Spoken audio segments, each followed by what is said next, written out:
peut-être l'un de mes épisodes favoris autour de ceux effectués par Eisaku Inoue.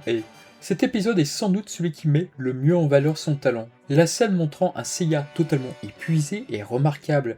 Les expressions démoniaques d'Aeolia sont un véritable régal pour les yeux. Il s'agit du seul épisode réalisé par Jun Fukuda, et le moins que l'on puisse dire, c'est qu'il a profondément marqué les fans.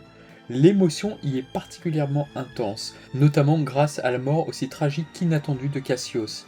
L'animation est également de très bonne qualité, en particulier durant les séquences où Seiya mord la poussière.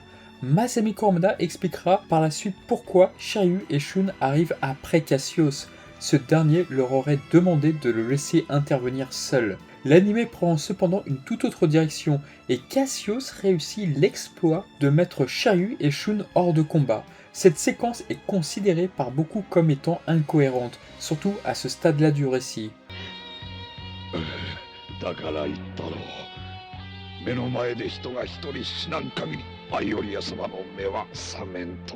Banjo Jinga, qui interprète Cassius, livre ici une prestation remarquable sur un personnage auquel rien ne semblait prédestiné à un tel acte héroïque.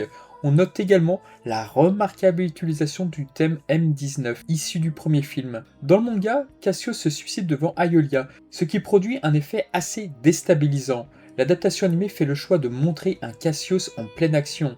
On distingue même son Cosmo lorsqu'il empoigne Aeolia, une manière de suggérer les étonnants progrès qu'il a accomplis. Cette scène de bravoure est absolument magnifique, sans parler de ses dialogues et du faciès si caractéristique du personnage. Les flashbacks consacrés au rude entraînement de Sheina sont également intéressants et permettent de mieux comprendre l'origine des sentiments que Cassius éprouve envers elle.